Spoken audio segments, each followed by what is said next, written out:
In 2003, when the offices of record label Murder Inc. and its founder Irv Gotti were raided by the FBI for the alleged laundering of drug money, the case became the focal point of my investigation of the rumors connecting hip-hop to organized crime, drugs, violence, and the so-called hip-hop police.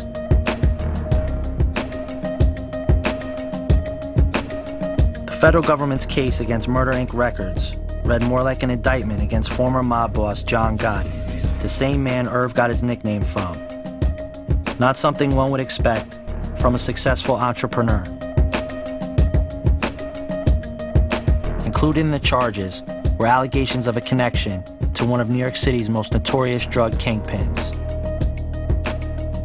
I tried not to say nothing to DA. My one playing court. Supreme was the businessman and Prince was the killer.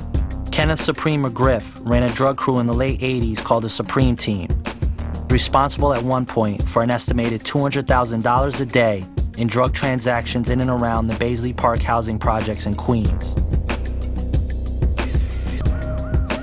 McGriff is currently on death row.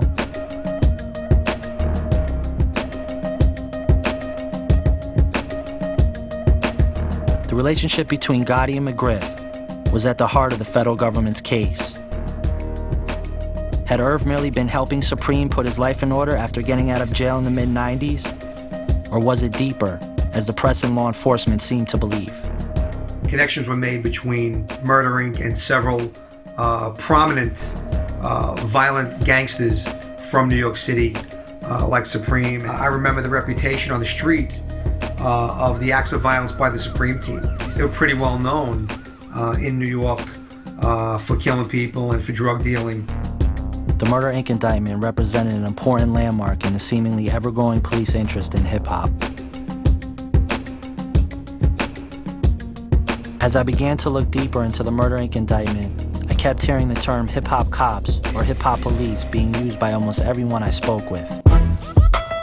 Supposed to go to hip-hop police. There's a hip-hop task force out there, yo. I ain't never heard of them because I ain't never been arrested by the hip-hop police. I've heard about hip-hop police. There is a such thing as hip-hop police, and they running around taping and targeting people, but they ain't got no murders on tape. Hip-hop cops, I think them niggas always been there, you know what I mean? Ain't nothing new. They don't fuck with the hip-hop police, man. They fuck with me, they follow me around, man. They in my motherfucking backyard, man, making motherfucking barbecue burgers, man. That's where they at. They got the hip-hop police out there, and they watching, and they be at the clubs. I see them, man. I be in the clubs. Fuck all the hip-hop police, man. You know what I mean? Mind your fucking business. Stop following niggas, man. I feed babies all across Africa, nigga. You know what I mean? And you putting a label on me like that? You wanna follow me? They monitoring niggas, but they ain't just taking pictures out of cars and following niggas. Believe me, they planting informants in niggas' clicks. They been targeting rappers. They been pulling young black niggas with money out of cars, you know what I'm saying? It ain't nothing new to me. I've been followed, I've been pulled over, been arrested, been harassed. I've been doing nothing but positive. I'm probably followed every day. You know what I'm saying? Like, I have DT cars sitting out my crib. I don't know why they follow me. I don't care why they follow me. They pulled me over for unmarked gun, gave me 5 years, talking about I didn't put a signal on. Driving up the West Side Highway, pull over, put on the ground for no reason. Wherever hip-hop grow, breathe, there's gonna be somebody, an overseer. I would soon learn that even A-list artists who claim to be targets of the so-called hip-hop cops had no idea who these law enforcement officials really were or why they might exist.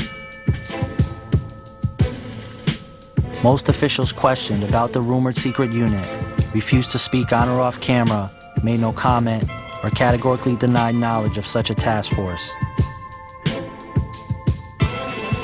We wrote a letter saying the New York City Police Department is involved in this. In fact, New York City Police Department was leading it. The mayor wrote us a letter back. He didn't deny that hip-hop profiling was going on in New York City Police Department, but his letter said, we have no policy. But we didn't write him a letter about a policy, we wrote him a letter about the actions. It's the actions of police department that need to be called into question.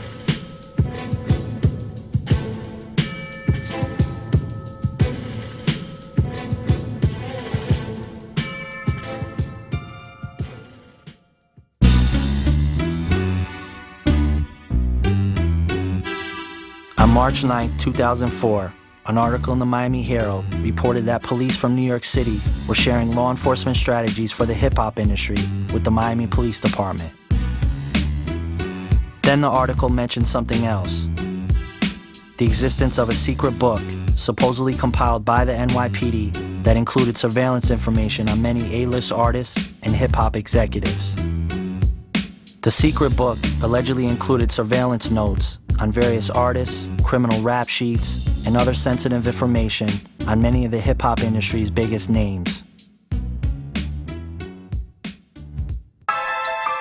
In the summer of 2004, I filed a succession of Freedom of Information Act requests with the NYPD, the LAPD, and the Las Vegas PD, asking for information and documents about the Murder Inc. investigation by the FBI, the raiding of feared hip-hop mogul Suge Knight's offices by the DEA, and the rumor that Tupac Shakur and Biggie Smalls were both being followed on the night of their deaths by the ATF, DEA, and FBI.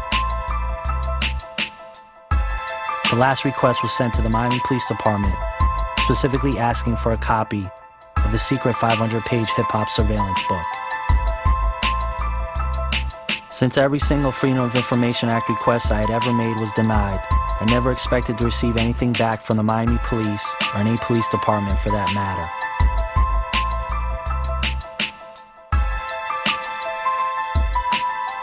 I received a call from a woman who claimed to work in the public records office of the Miami Police Department, asking me for a FedEx account number and for me to send her a shipping box. 2 days later, a package was delivered to my office in Manhattan. I was amazed that the Miami Police Department had actually sent it. The rumored 500-page hip-hop secret book, the dossier, was in my hands. The biggest names in hip-hop were in the book, not one or two, not even 10, but hundreds. Names like P. Diddy, Damon Dash, 50 Cent, Irv Gotti, Nas, Kenneth Supreme McGriff, Ja Rule, Lil' Kim, and Foxy Brown. Personal information, social security numbers, addresses, and license plates were front and center and on full display. I was overwhelmed by the amount of information in the dossier and what it might reveal about the underbelly of hip-hop. What did the book mean? Why did it exist? And who was responsible? Was it the NYPD or some other agency? I felt it was my obligation to go to some of the more notable people in the book and get their stories and reactions. Oh, y'all got my mugshot over here? Oh, shit. This shit is crazy. This shit is crazy. This shit is so crazy to me right now, dude. They looking at niggas like we're crime bosses, like we ordering hits, mafia hits and shit like that. For them to even make a book like this and have niggas in here like this, you understand what I'm saying? It's crazy to me, man. It's disrespectful, you know what I'm saying? It's very disrespectful. Remind me of when I used to watch, some of those movies where they watching the mafia. The fact that that even exists is an example of what that they don't want. They don't really want progress for people, you know. They don't want us to flourish. It looks like a black book. And when I say black, I mean black kids, black young people. It scares the hell out of me, because if they're just targeting a group of blacks without any reason for them being targeted, who's next? The original book that I saw, Eminem was in it, Vanilla Ice. There were all forms of gangster rappers in there. And they were white ones, they were Hispanic ones. Anybody that had the potential for violence or anybody that we felt could impact on the violence in our city was placed in there. I'm on some positive shit. I'm trying to elevate some minds, but you want to profile me. I think y'all motherfuckers ain't seen shit yet. They been had books like that, you know what I mean? It's the fucking government, dude. Niggas that you don't see, so, you know, I'm not surprised. This some bullshit. It seems like they're trying to set us up to do bad when we only doing good. It's wrong to just target people for assumption. So I think that y'all should change y'all shit around, man, and find a new hustle or a new way to clean up the streets. This is a good idea.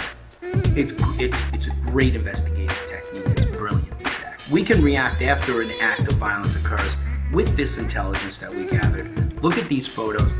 Know already in advance where they hang out, where their studio is, where they record, and process the arrest. there's a level of undermining that goes into our culture that wants to keep the handcuffs on any potential situations of power. They watching everybody, they definitely watching Fat Joe, because my image is that I'm the Don.